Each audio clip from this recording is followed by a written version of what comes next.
everyone. Welcome to the Purpose Exchange podcast. I am Clara Rinchuni. I'm Presi Kaburu.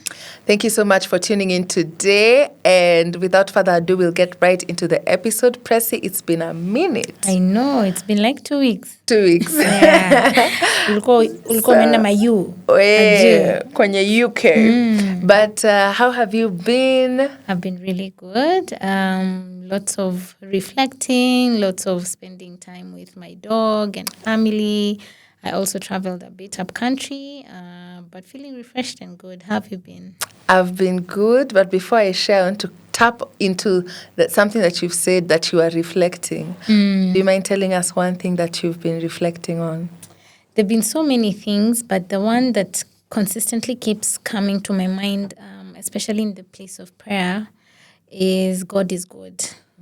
And we should stop expecting bad things from a good God. And I think a lot of us pray that way. Like, I'll pray for healing, but I don't really think it's going to come. You know, I pray for provision, but I don't think it's going to come. So the image that God was showing me is like, I pray like this. Like I'm giving him a side eye. And then when things don't work out, I'm like, yeah, you see, you actually can be trusted. We are just hopeless and just Jesus come back. Heaven is the destination now. But he was like, God is good. I'm a good God. I don't have capacity to give my children bad things. Yeah. So stop expecting me to give you bad things. I don't have capacity to give you poverty or sicknesses or death or stress. That is not who I am. When you pray for good things that are in my word, like healing, deliverance, and prosperity, expect good things. Expect those things, yeah? They might not come immediately, but expect them. And he says the expectations of the righteous shall not be cut short.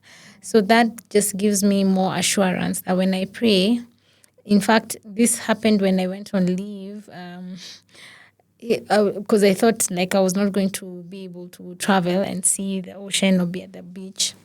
And when I landed there, it's like, now the ocean is something to deny you. Of all the things I can deny you, water. Yeah. Salty water at that, and the sun. Like, why would I deny you that? So I won't deny you anything good. So it's just a soft landing place for me and the Lord. Yeah. How about you? Wow. That's profound. And it is true that God is good. I've been well. I've been up and about. And I'm happy to report that I am back and happy, healthy, fulfilled. These past 2 weeks have been quite intense with a lot of activities. And the premise indeed is that God is good. I also, these past 2 weeks, I've been reaping where I did not sow, is what I feel. And God wanted to show me, and it's something that I've just been reflecting on, that obedience is not a 1 + 1 = 2. That obedience is your 1 plus God's 1 is almost 1,000. That just that saying yes to do this, and an example, or rather the context in which I'm speaking from, is that in 2023, I had gone through a period of challenges, and I felt that God, at that time I didn't know this, but I felt a leading that going to counseling school would be the way to solve my problems, at least learn how to solve them. And I obeyed that instruction. And I thought I would go to solve one particular problem, but God used that as an opportunity to like overhaul my life. If I think back from May 2023 when I started the counseling course and December 2025 when I've graduated, I feel that I am a whole new woman. I feel renewed, restored. I feel that I didn't even know this version of me existed. I couldn't have prayed for it. And in that sense, that's what I mean, reaping where I did not sow. I feel like the seed I sowed was so small, but God watered that seed. God put fertilizer on that seed, and something beautiful has come out as a result. And I'm just reflecting on his faithfulness, his abundance, And I think also to invite each one of you, everyone who's watching, to trust that God will water your seeds. You just plant them. So that has been it for me this week. An amazing 2025, I would say, in hindsight. When you're in the thick of it, you don't think it's amazing. Yeah. But when you look, hindsight is always 2020. But without all these many stories, I invite you to the Purpose Exchange podcast for those who are watching this for the first time. Maybe we've just ambushed you on your YouTube page. Thank you for clicking watch. But in a brief statement, Pressy, for someone who's never interacted with us has never interacted with us, and this is their first time, maybe you can tell them a bit about our podcast. So the Purpose Exchange podcast is a platform that we started to be able to exchange, fleeting meaning of success for purpose, for us to be able to walk this journey, to redefine the things that have kept us in captivity in the marketplace, so that we are refreshed and renewed, so that we'll be able to be light in the marketplace. We know that we do operate in systems that sometimes are very hard, very tough, very toxic. But you as a believer, how do you still stand 10 toes deep in your faith and reflect Christ to people who may never see Christ? Because, church is only how many hours? Like 2-3 hours on Sunday. And some people don't go to church. So you're the only Bible that they'll ever see. You're the only image of Christ they'll ever see. How are you empowered to be able to navigate these environments where Christ is not represented in a Christian way? And that's what Purpose Exchange is, where we exchange stories, we exchange things that we have gone through, and redefine the meaning of life, redefine the meaning of work, redefine what it means to be a Christian in the marketplace. Not just blasting Rose Mohando, no offense, Rose Mohando, but putting your KJV Bible, but essentially walking that talk, being a doer of the word. Period. Yeah, absolutely. And we invite you to subscribe if these are conversations you'd be interested in. We invite you to like and share and engage with us on our social media platforms. Now that we have done the housekeeping, we do appreciate that as you're watching this, you're probably in Shags, if you're a Kenyan who goes to Shags like me. If you are the vacation type like Pressy, you're probably, Watamu, okay, enjoy Vitutamu. You are on vacation. Some of you are at home. You're just like, this year, I do not want to hear the sound of anything else other than silence. Some of you are in different parts of the country stroke continent. Wherever you are, this is a period that a lot of people take to rest and, reconnect with self and disconnect from, work and their daily responsibilities. In our previous episode, we were talking about rest, and it kind of cued in the season that we're in. But we also took a moment to reflect, and, in proper counselor fashion, we realized that people are going to interact more with friends, with family, with their peers. Yeah. And where relationships are, boundaries are, in a healthy one, that is.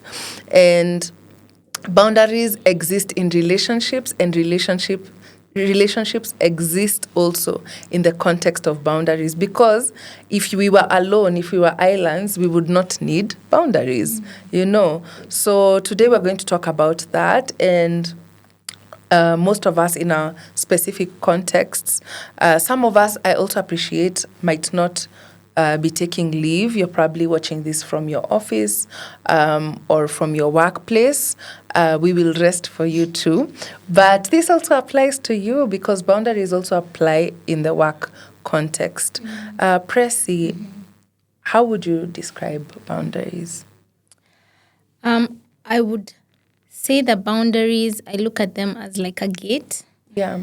And you are the decider or the manager of that gate to decide who enters in the gate and who leaves. I wouldn't say they are walls, because walls have this fortress type of vibe where you lock people out and you lock yourself in. So I would say they're like a malleable gate that is flexible to be able to allow certain people in and allow certain people out. And they're very essential in every person's relationship. They're very essential in every person's life, especially if you're an empath. Eish. If you're an empath and you don't have boundaries, but they're very key as a success metric in every relationship. Yeah. What would you describe them? Same thing, actually. It's so interesting. I was like, same was up. Yeah. Because I see, for me, I see them also like a fence. Some things can come in, some things can leave. But ultimately, you will need me to open. You understand? If you jump, you're a thief. You understand? You've come to kill, You've steal, come and to- destroy. Exactly. And if you don't knock, I won't know that you're there on the other side. You get? So I would use the same example, that it has to be penetratable, that boundary. It has to have an access point, and it also has to have a clear thing that this is. You see, when you see a gate, 1 + 1 is 2. If I don't knock on the gate and I jump, I know I've already, Crossed the I've line. crossed the line, and now I'm in, I'm a criminal now. I'm not just a regular citizen. And I know that for me to be able to access this gate, I need to ring a bell. I need to communicate. Hi, I'm here. I would like to enter this gate. Or I would like to leave from this compound. So I see boundaries in that same way, that the gate exists. You can't have an invisible gate and, call it a boundary. You get? So I think it highlights that aspect that boundaries have to be communicated. And they are seen, but it's not... boundaries are not mysterious. They're not invisible. They're not invisible.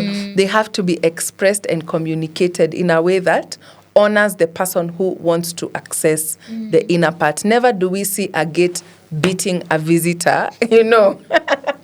Why did you ring the bell, or how did you not know there was a gate? The visitor clearly saw the gate, and that's why we have a board next to the gate saying Mbwakali Sana, so that you know that if you cross this gate and you've not rang the bell, you've not followed protocol, you'll be hurt, or you might be harmed.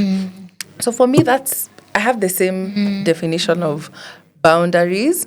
And now that people are going home, Pressy, things can be very tricky. Let's talk about those invisible gates. Yeah. Coming from different upbringings where people have not been afforded the space. And it could be space, it could also be training, because a lot of these things we are trained to do, What is there to say about the communication of boundaries? What is there to be said about, okay, now I know boundary is a gate. What does that mean for me, who is going to Meru to see maybe 50 relatives? I would first say that for a boundary to be effective, for even you to know that you need a boundary, it calls for a lot of self-awareness. And it calls for you to observe yourself in certain situations and say that this is not for me and this is for me. And so we find that when a lot of the times we are leaving maybe the workplace to go home, we are entering a dynamic that has been there in existence. And you'll find like maybe in certain families, there's something we call enmeshment, where there are no boundaries. Like the beginning of Clara is the end of me. We are same. And, connection is seen as the bond that helps us live. And individuality is seen as a threat. And so you're not allowed to be individual. We all think alike, do the same things, talk the same way, you're supposed to dress in a certain way. And so when you start introducing your individual perspective, then the dynamic sees that as a threat. And so for most people in that dynamic, you'd rather not have a boundary so that you can keep the peace. And you'll find yourself, even in certain situations, like in that dynamic, for example, You're expected to do shopping for the house because you're the one who's coming from Nairobi. You're the one who's working. So Christmas is on you. I don't know which uncle is in hospital. It's on you. Oh, sijui whose cow died. It's on you, And so my highest advice in this situation is there has to be a matter of self-responsibility on yourself and say, this is who I am, this is what I can handle, and this is how I feel in certain situations, and I don't want to feel this way. And then take that responsibility to say no. We in African cultures have not been taught to say no. No is a scary word. In fact, you say no and explain why you're saying no. Why are you not coming up for the holidays? Or why are you not giving money? Or why are you not paying black tax for school fees or things like that? And it opens doors for being estranged to your family members, to people who have thrived because you don't have boundaries. And so it's also an act of courage. It's also an act of courage to put up some boundaries. So some of the things that you can expect if you're not in a healthy dynamic is crossing of boundaries when it comes to finances. You can even have people who cross boundaries physically. They want to hold you, touch you, hug you, be in your space. You're sleeping, they want to come wake you up at 6 o'clock and start stories. There are emotional boundaries where people want to have certain conversations that you're not ready to have, you're not equipped to have. They're dragging you into triangulation where you're being forced to mediate situations within the family dynamic or within the peers dynamic or the situation that you're finding yourself. Yeah. Or you find yourself, you're overgiving financially. So you're in every committee of every funeral and every wedding in the village, and you really are barely making it here. You have decided to spend 30,000 during Christmas, and your budget 30,000 the first day is done. Because you're not in a capacity to learn how to say no and stand on your ground. So those are the things. Boundaries are necessary for everything, every situation, but it's up to you to be in those situations and feel the uncomfortability, and then make a decision for yourself, because I always think as boundaries as a high form of self-love, because you're protecting yourself. You're actually manning that gate, and you're like, you're allowed to enter. You're not allowed to enter. This is a sacred space. This compound is very sacred, and we're not going to allow filth or things that are going to bring disgruntlement or lack of peace in my compound. So I can allow this. I can allow this to a certain extent, or I cannot allow this at all. True. Yeah. And as you were speaking, I also just felt strongly in my heart to also share about God's perspective. A lot of boundarylessness has been under the deception or under the guise that having boundaries is selfish. It's not humble. You're in pride if you choose to not do some things, or if you don't, quote unquote, surrender some things, if you don't allow some things. And God himself has boundaries. As in, when we think about the highest form of existence is God. God is the creator of all things. The God who created us in his own image. The Lord himself has boundaries. When he was creating the earth, he separated things, separating the water from the skies, separating the land and the sea, separating light from darkness. God, as he was creating, he was also creating boundaries. And these boundaries also define how different aspects of creation exist and interact with each other. And when that is broken, it is a disaster. It is almost a tragedy. When the sea crosses the line that it was demarcated to stay at, it is a disaster. It's called a what? A tsunami. When it now comes to the earth. As we're in Kenya, part of how we marvel at nature is that the Indian Ocean never crosses its line. It will always beat the whatevers, but it will never, get into town unless, of course, it's a disaster. When we think about the bodies that the Lord created us in. Skin is itself a boundary, that this is where it ends, right? Our cells have membranes. The Lord created everything on earth to have its own boundaries. As we breathe oxygen, when you start going to areas that have no oxygen, red flag, you will die. It's just, it's a natural way of organizing things. Let's also think about the Lord himself as a holy God. God is holy and cannot coexist with sin. And he had to create ways in which human beings would be reconciled back to him in a way that would make us holy. He didn't change himself. You get? He didn't say, okay, then I can tolerate. He said, I'm going to create a way for you to be able to exist in my space. You get? And God is holy. The only way we can be close to him is to be covered and washed by the blood of Jesus Christ. Innocent blood, that the blood that then justifies us and reconciles us to God. To be blameless, to be righteous is something that the Lord helps us with because he can see our shortcoming. So when it comes to having boundaries, this is not something that starts and ends with us, but it is also our design.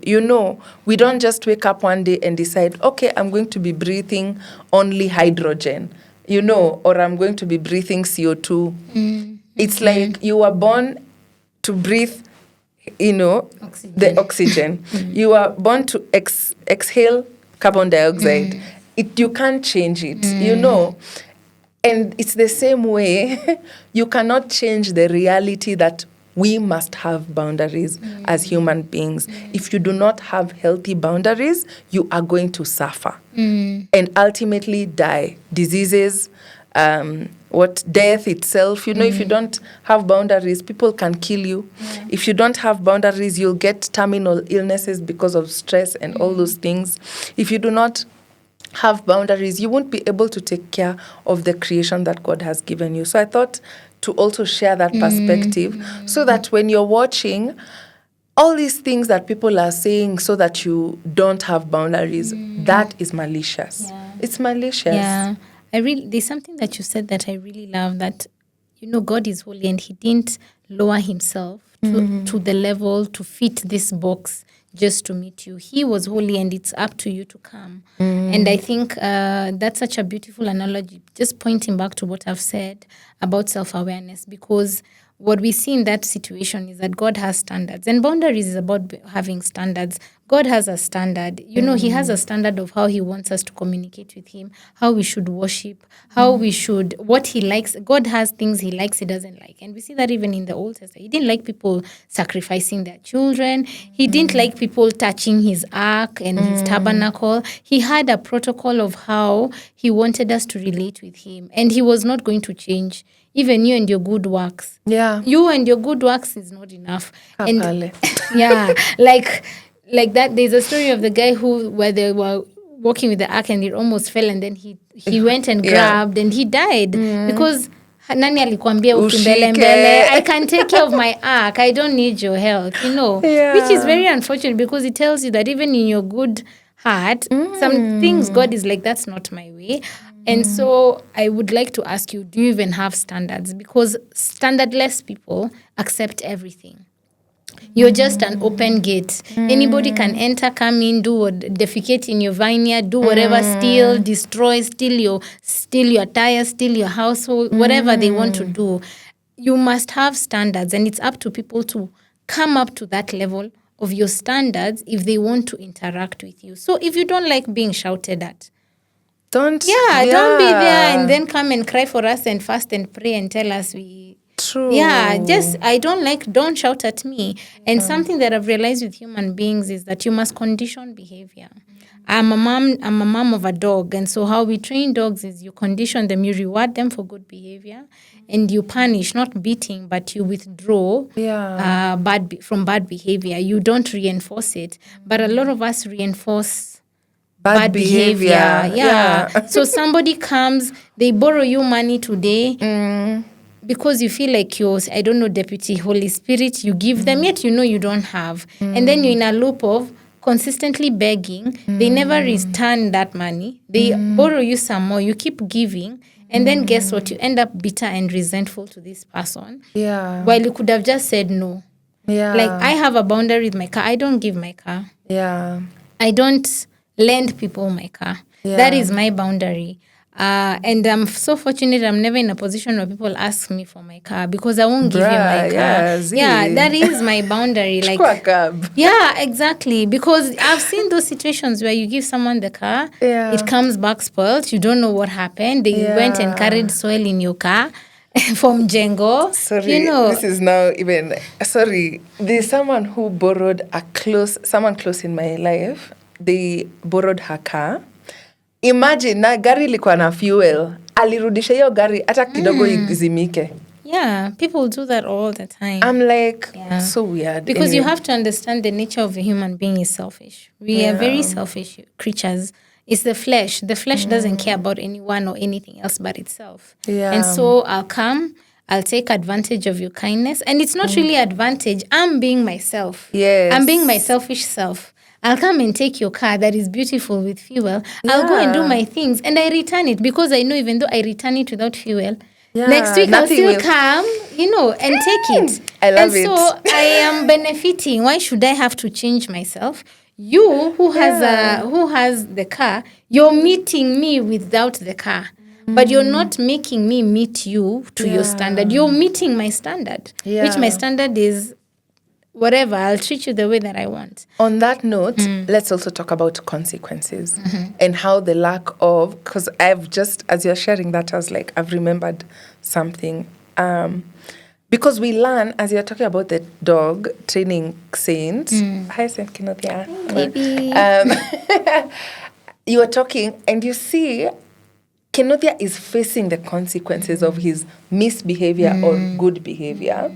But Deputy Jesus is coming in the midst of, you're coming to shoulder the consequence, right? So the person is not experiencing the natural order of things that then train their behavior into understanding, this is a boundary, So it's like they're not finding a mbwakali in the compound. So as you were talking about that, I think we should also talk about how consequences are that, the consequences of your actions train you on boundaries, So if I know that if I yell at Pressy, I will sour a relationship. And that is a negative consequence. But if Pressy does not react, if you don't react genuinely and you pretend, you're Mother Teresa, I won't know that shouting affects you, and I won't know that I'm harming our relationship. So I think we should also talk about that, because my setting boundaries is not going to change you, but it's going to change the dynamic of our relationship. And ultimately, if my boundaries are not honored, we won't have one. We won't have a relationship. But a lot of people are short-circuiting because they don't want people to feel hurt. But hurt is not the same as harm. People should feel hurt when they do hurtful things. And it's not harmful for someone to feel sad. It's not harmful for someone to feel pain or, healthy pain because they've lost a relationship. They've lost an opportunity. That is good hurt because it's training them. That's very separate from harming someone. So I just thought of that as you were sharing, and I was like, sometimes we don't want to hurt people, but hurting is not, but it's natural. If you touch fire, you're hurt. But that's how you learn that fire is dangerous. So the next time you won't put your finger in the fire. If fire was not hurting us, we would always be doing this and we just burn. So over to you in studio. So I would say in regards to consequences, there's a complex we call this Messiah complex, the Savior complex. And it's something that's so prevalent, especially in substance abuse cases, where you feel like you need to save people from themselves. And one of the way you do that is to enable bad behavior so that they never have to be accountable for their bad behavior. And I think to some degree you do it as a self-soothing or like a validation for yourself, like you're the good guy and they remain the bad guy, and you're able to benefit from that dynamic. But to your point, people need to, deal. Yeah, because, Consequences. for example, in your job, you have clear consequences. You come late, Yeah, you won't have a warning. job. You do shady Yeah. businesses, you cost integrity for the company and reputation, you won't have a job. Everywhere, even God gives us consequences. When you don't pray, there's something else Yeah. that's going to happen. When you pray, there's something else that's going to happen. When you don't True. follow his commandments, there's something that's going to happen. In life is a cause and effect. And you must be able to be comfortable and learn, because every emotion that God created is supposed to guide us and lead us somewhere. So even pain is a great teacher. Pain is a very Absolutely. great teacher. And he didn't create, there's needless pain and there's needful pain. Yeah, what he says is we bear needless pain. But there's needful pain that is meant to promote our growth and help us become better versions of ourselves. True. Because even a child has to fall down a certain number of times for them to move from crawling to walking. When they start walking and they start riding the bike, they'll fall a couple of times before they become a pro. Even you, when you drive a car on your learner, you'll get into fender benders here and there until you know this is how you actually. It's meant to even build your confidence and be able to be competent in that thing that you're doing. But like I said, the body doesn't like consequences. This flesh doesn't like pain. So you'll do everything to avoid that type of pain, which is, in this situation, running yourself dry emotionally, financially, physically, allowing everybody to have access. And at the end of it, to your point, you have lifestyle diseases because you're bitter, you're angry, you're resentful, you're hoping that they will be so appreciative of what you do, but they never are, because Yeah. If you're, anything, they resent you. yeah, they also resent you. So it is a lifesaver, and it's a standard for every relationship that you must know, this is my standard, and if you want us to engage, you must come to my standard. We must have a middle ground where we are both respecting one another. You respect the way that I am, I respect the way that you are, and we find a way on how to navigate. But it can't be me coming to your level and consistently matching your energy. Yeah, and I think on that note, I think we also need to talk about the inverse. Because we've talked about boundaries, my boundaries, right? You come to meet my standard. But life is relational, meaning that I cannot live life in that I feel like it's one side of the coin, but for the coin to be complete, it needs two sides. When I'm relating with people, because I feel like sometimes there are some people who've read one half of the book where it's like me, me, me, me, but they're not able to, because a lack of a boundary issue also looks like not being able to respect other people's boundaries, not being able to take other people's no's and other people's maybes and other people's give me 3 weeks. Why do you need 3 weeks? You're so selfish. And we see that happening a lot in friendships, in families, where when someone, and we've seen it also in couples, you cannot take another person's no. And it's bad behavior. It's a boundary issue. When someone says, no, I will not cut the onions, they are not being selfish. You understand? If it had not been discussed, you've put a party, a baby shower, and you're putting standards on people, your standards, right? That for my baby shower, everyone removes, or for my wedding, everyone must contribute X and Y, or for my Christmas party, everyone must wear designer, whatever. And I can't afford it. I say no. That no must also be honored. We must have a permeable boundary fence or gate that allows people in and out, and also allows people's I won't come in, because a lot of people are only operating from the me perspective, but not from the triangle of there is me, there is you, and then there is me and you. You understand? What is this now, me and you? Now that I've said, me, I want this, you've said no.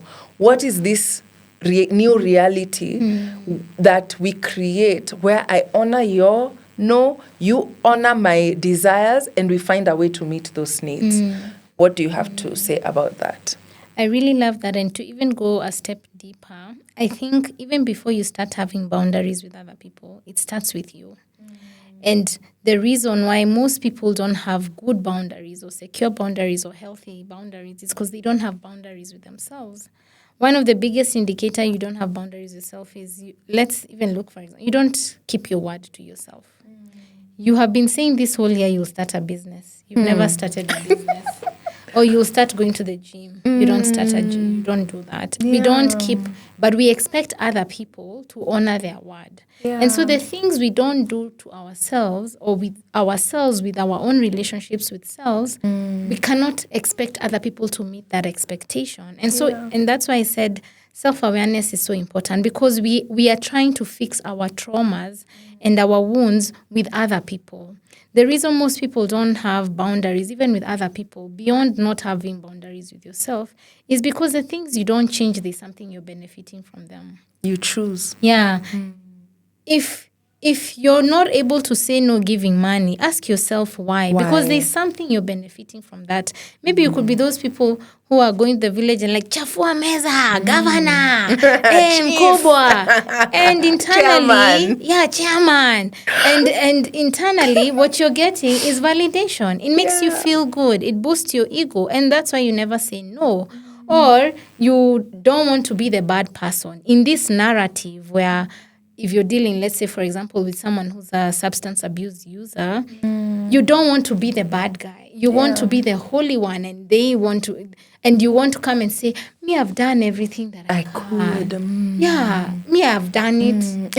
Imagine. You want to, that narrative is giving you something. So the places where you're not enforcing boundaries, you must ask yourself why, in the most compassionate way. And a lot of it stems from trauma. And it's not a bad thing. We're all coming from a place, we're all living in a broken world and we have traumas. But it's not other people to fix that trauma. It's also not other people's jobs to validate that pain. There's so many people who benefit from victimhood. Oh my gosh, I'm the weak one. Nioneni huruma, serikali saidia. Oh, you never want to, because you don't want to step up to self-accountability. You don't want to be accountable. You want it to always be someone else's fault, never your fault. So the things we refuse to change and the things we refuse to enforce, the decisions we keep taking that keep messing us up, there's something on the inverse of it that we're benefiting. And my challenge to you even during this season is ask yourself, the places where I'm not able to say no, what is it that I'm benefiting? Some of us don't know how to say no to work. Your holiday, but you're still checking your laptop. Nobody is in the office. Your clients, but you're still there. And maybe because you're using it as an avoidant mechanism to avoid spending time with people. What is it that you're running away from? Do you want to be seen as, hey, I'm the one who can fix this family? If I stop working, I'm the mover and shaker. Are you thinking I'm busy? Are you thinking that that's the only means to get respect? And it could be when you were growing up, you didn't get respect and you needed to look busy and moving and shaking. And that's why you can't be untethered from your job. So you must go deeper, and it starts with you. Why can't I keep this boundary to myself? One of the things, why can't I keep this word to myself? And then why am I expecting other people to come and fix it? Like, I'm not a kind person, but I expect other people to be kind to me. It doesn't work like that. You know, we only pour from overflow. We only pour from the abundance of our hearts. So if your abundance of your heart is emptiness, you really have nothing that you're going to give other people. And you can't expect people to always be filling you up.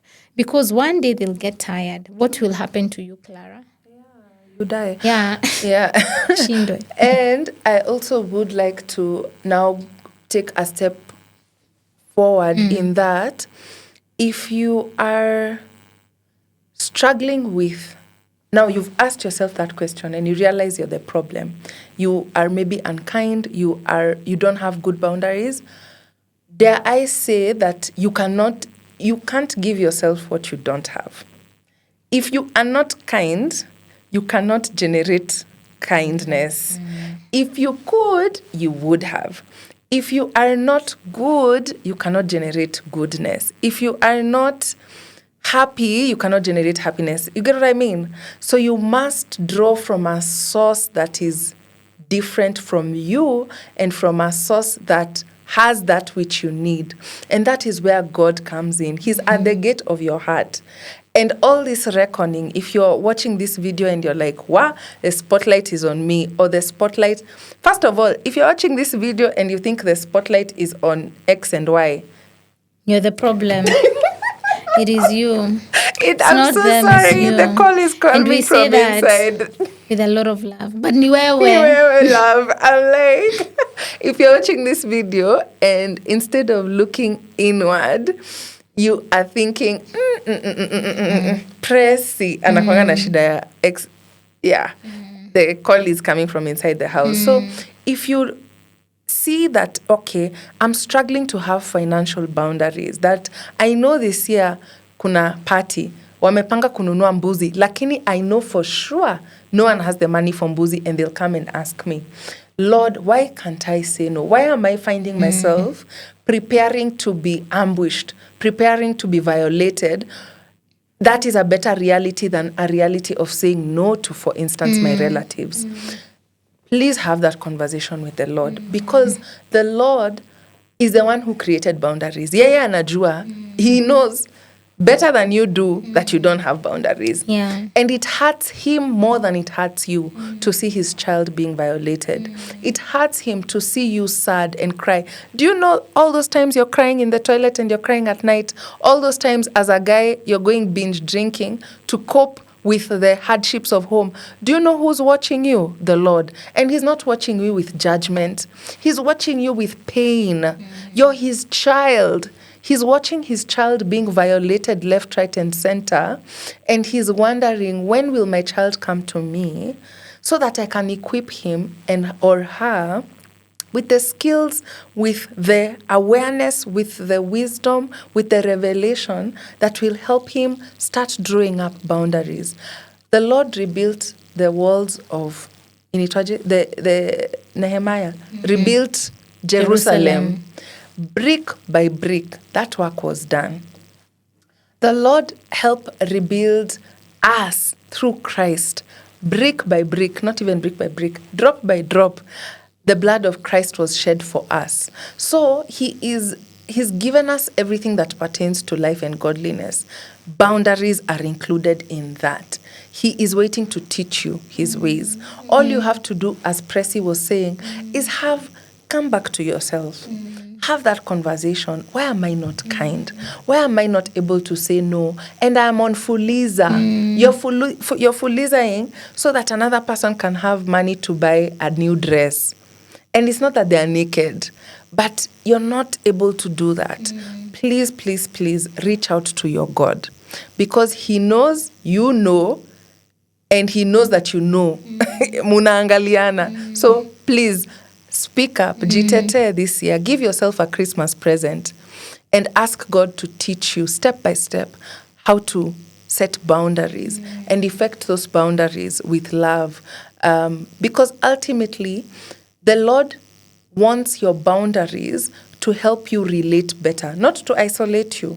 You know, as Pressy was saying, it's not like a wall that keeps people out or, locks people in, but he wants there to be some passage, you to be in relation with people and for people to relate with you in a way that doesn't harm you.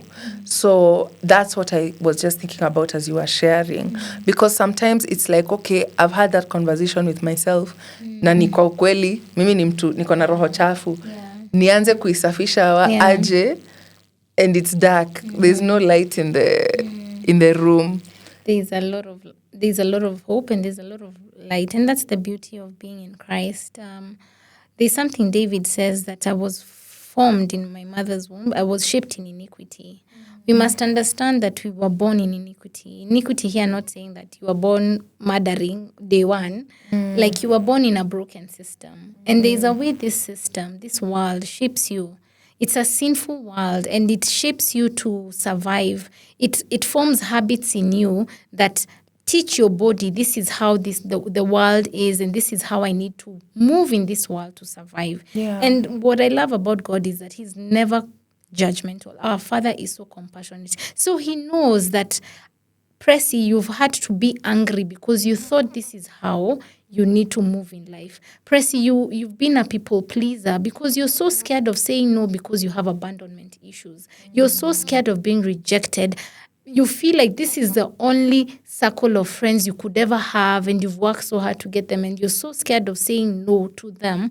And so you're finding yourself in precarious situations of drinking and clubbing. Yet in your spirit, it's telling you no. No. You know, or you're finding yourself maybe you can't move away from work because you feel like without you in that place, it's going to crash and burn. But the more you're there, the more you're being resentful. So the Lord understands. And something we like to say with Clara is that God doesn't meet you in your pretense. He tells us to worship in truth and spirit. So if you're going there to God and being perfect, that's a sign of pride. God wants you to come and say, God, I'm broken. I hate being in this situation. I feel like this is the only way I can move.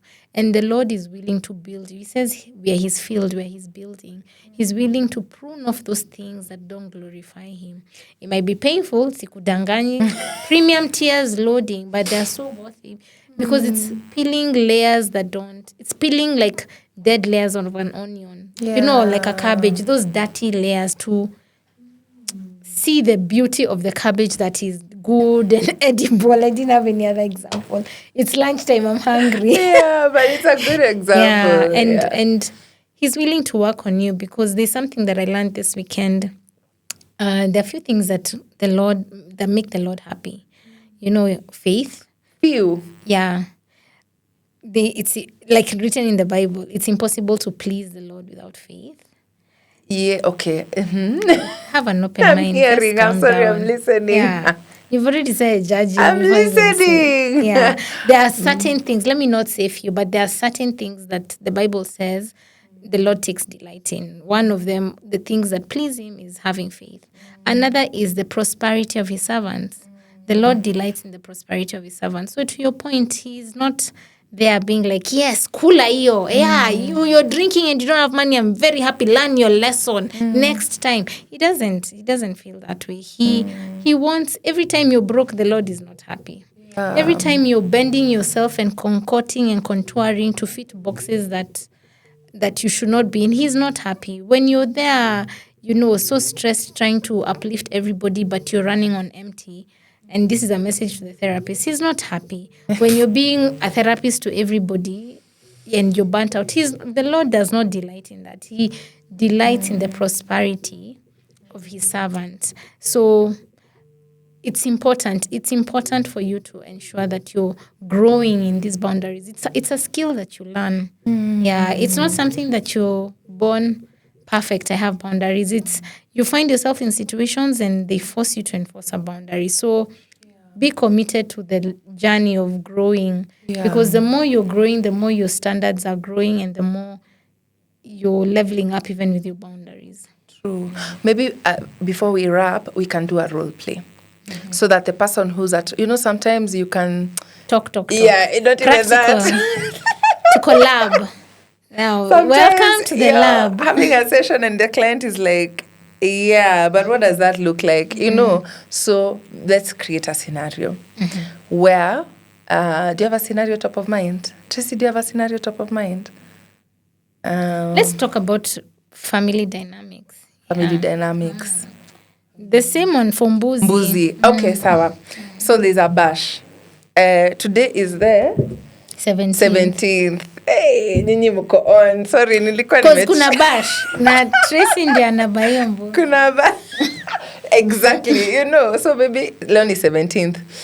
Today is 17th and you're planning to go to Shags. Okay, we are from Meru. I'm so sorry, guys. You can translate it to your context. So, we have an event. I have a perfect example, a real life example. So we have an event to slaughter for our uncle on 29th of December, Kudenjira. My uncle, it's a way of honoring your elders. And it's my mom who's planning the bash. Now, there's a nthenge that will be a male, nthenge imbi?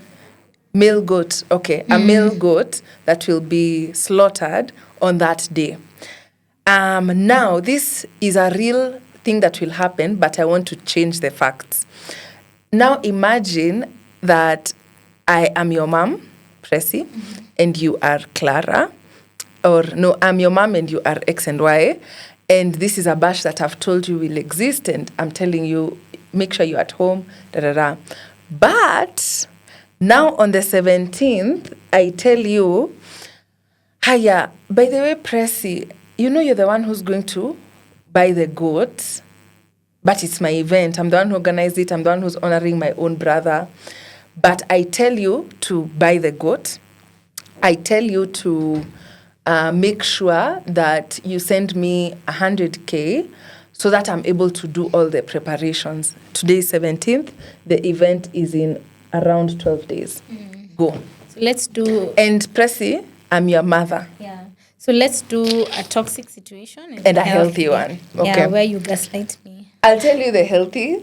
I can take the healthy situation because I know what is going to happen next week. But let's role play the toxic one first. Okay. Yeah. So ask me for money. Ding, ding, ding, ding, ding, ding.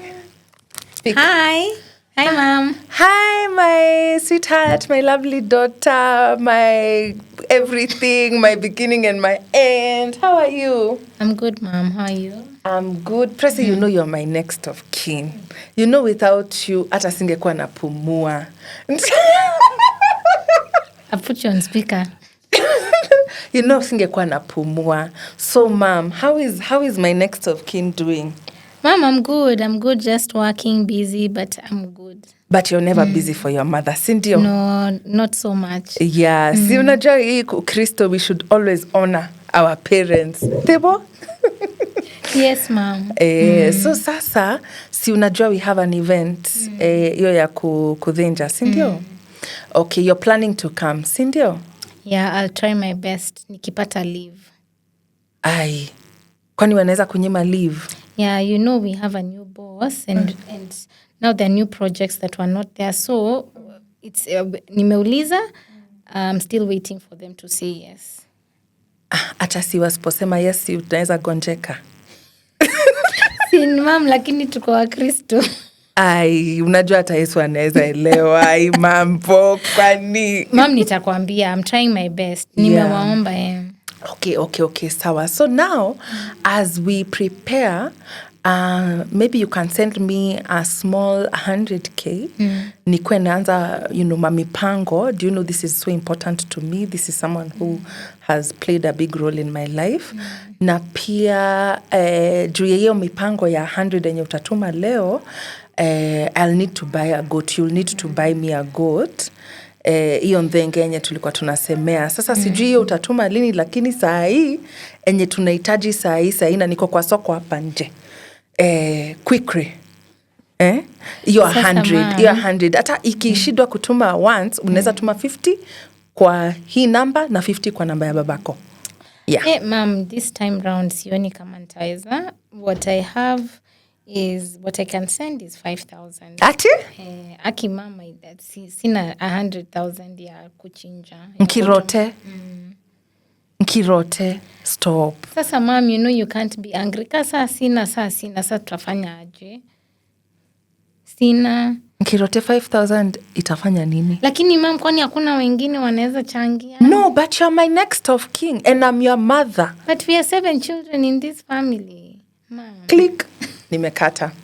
Then I ring Pressy's sister.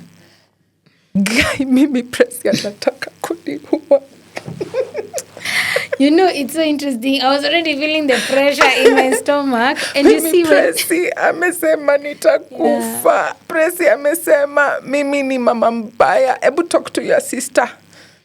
Yeah. Your sister now calls you. That's what we were talking about, triangulation.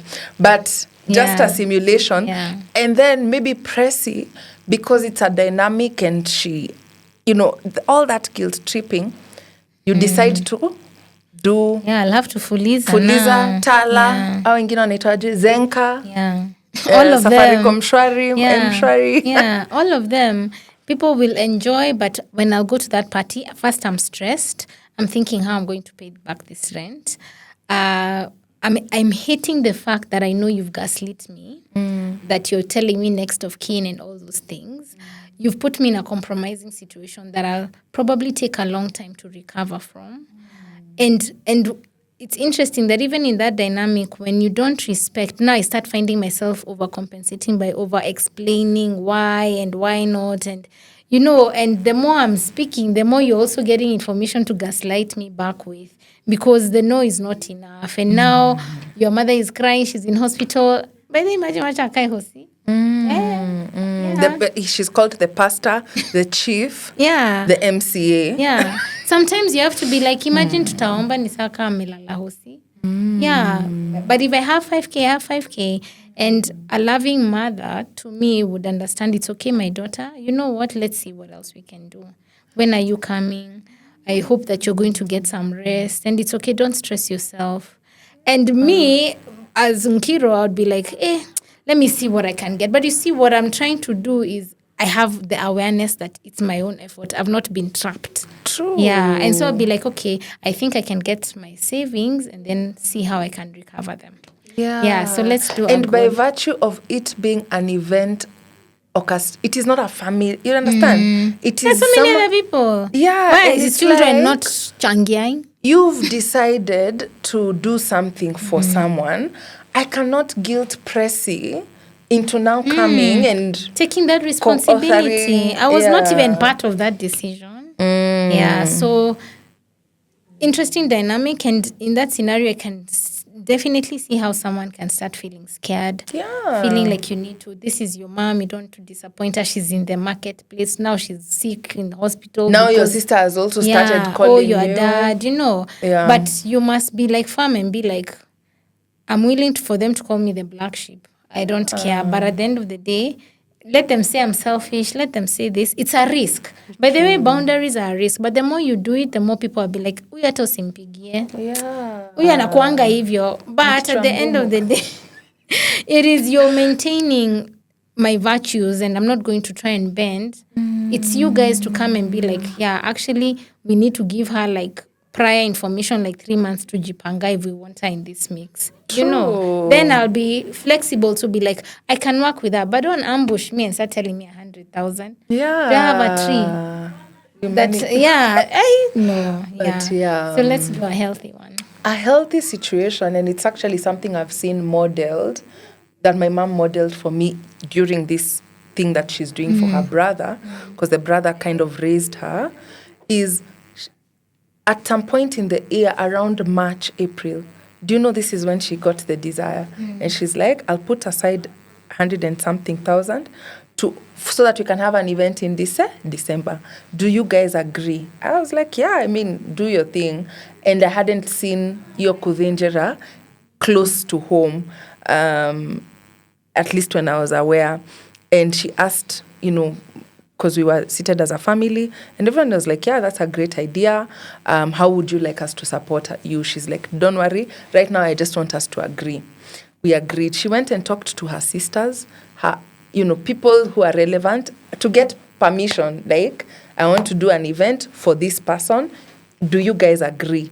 Great. Now, she has saved that money herself. And because we asked her what we can do to help, she's like, what you can do for me is, do window shopping for this and this gift. I'll send you the money to buy the gift. I just need you to pinpoint where we can get good quality stuff. She has the goat ready. It's there. It's alive. We look at it every other day. And, everything is ready. She came to Nairobi to communicate to my uncle. I want to honor you to do. Yani, she's not sending people to do the work that she wants to do. You get? And for me, it's modeled something so beautiful that even in a family setting, if it is your idea, you're the one leading. You're the one who, if me, I want to do something for my sister Kawe, I'm the one leading. If people offer to support, I still need to be the one leading that support. X and Y and Z, and this is the money to go maybe and buy this and that, and we'll surprise her. So I see that as positive also in terms of boundaries, because she owns the idea through and through. She guides the gifts. She guides the resources flow. And even though we are there supporting her, we are actually, she's the master of this plan. As we are servants to the plan, and she provides everything that's necessary to be moving. And at no point does one person feel like the plan has transferred to theirs. You get? I really love that. Yeah. And just as you're speaking, I was just saying, I was thinking, what would be an indicator that you have healthy boundaries within your relationship? And I think I would like to answer that for myself, is that when your no is respected and there are no negative consequences to the no. So when you say, Pressy, can we meet? And I'm like, I'm not available. I'm not scared that now you block me and the next time I'm meeting you, it's an icy, tense type of situation. You'll be like, okay, when are you free? Or when you ask me for money and I say I don't have, I'm not there now sweating and panicking because, oh my gosh, our friendship is under threat. I feel like the biggest indicator is your no will be respected and there are no negative consequences to the no. It's business as usual. It's, or when you come and tell me, I actually didn't like the way you talked like that. And Clara, you challenged me a lot even in some of my beliefs. Like, Josie, you sent me a voice note and I was like... I was telling her, I'm going to pray like this. I'm going to pray. And then she's like, she listened. And then later she's like, Han, I listened to what you were saying. And at that opportunity, I was like, but I was like, you know what, God, thank you for convicting me. And yeah, I should not feel like, who does she think she is? Now that she's gone to Bible school, now she can come and tell me. Kwani doesn't even know. But I was like, yeah, actually, thank you for sharpening my iron. I was misguided. I was not misguided. The person did misguide me. I understood it differently. And thank you for pointing me back to the word, And I know you sent that not saying, Kaina, I'm so scared Pressy is going to be like the next time I'm meeting her. No, yeah. You get. And she respected. There is a risk of... You take the risk anyway. Yeah, you have to. Because it's like, of course you don't want to tell your friend something that's not nice or something that won't make them instantly... So for me, the risk was that it would not land as I had intended it to land.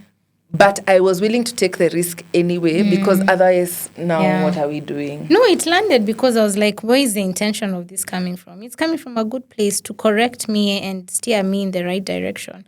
So again, that's what I'm saying, it's self-aware, because I would have been like, oh my gosh, I have a mother wound and maybe I have criticism and I don't like criticism and she's criticizing. It's all about, perception. And I'm not saying I have a mother wound. I'm just giving an example. Yeah. So you must be so self-aware and be like, okay, maybe this is rubbing me off the wrong way. Can we have a discussion so that I explain where I was coming from? Or I am secure enough to be like, this chick is not coming from a bad place. It's good feedback, So I think even as we are closing, as you start enforcing these boundaries, it's a risk. It's something new. It's something risky. Risky in the sense that your emotions might be affected negatively. They might ostracize you. They might abandon you. You might lose that friend. You might lose that relationship. The biggest risk actually is you lose the enjoyment you are getting from not having boundaries. For both parties, they'll not call you governor anymore. And chairman and chafua meza na mdosi, and they will stop feeding your ego in that way. So you will both risk losing something, but it's worth the risk. And the more you start doing it, the more it's a muscle, you keep growing. True. Yeah. Great. Yes, thank you so much for tuning in and staying in till this point. It's been an hour end. And we invite you to share with us, what are your wins when it comes to boundaries that you've also learned through your journey? What are the things that maybe you're struggling with that you'd like psychosocial support on? And at this point, I also remind you that Pressy and I are counselors.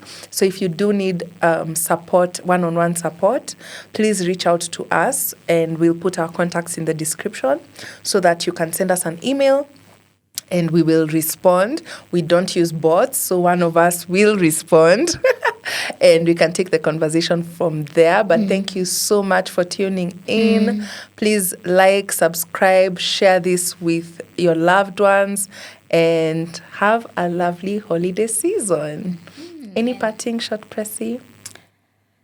My parting shot is take some time to reflect and become self-aware. Use this time of rest to get to know yourself better.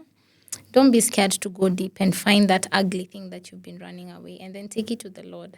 And the most important thing, before you start reinforcing other boundaries with other people, start honoring the boundaries with yourself. If you're resting, rest. Why have you gone to the village to work? That is not rest. If you said you're going to read that book to finish, read it.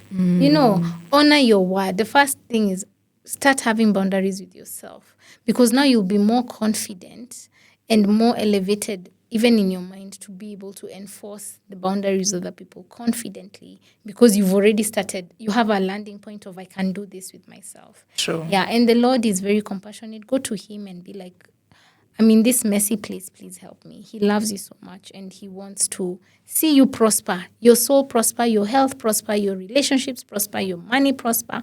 Hataki ukue broke, na we ni mtoto wake. Yeah, and you, Clara? That is my parting shot too. I think you've summarized it well. Yeah, the Lord wants you to prosper. The Lord wants you to have healthy boundaries, and he'll support you all the way through.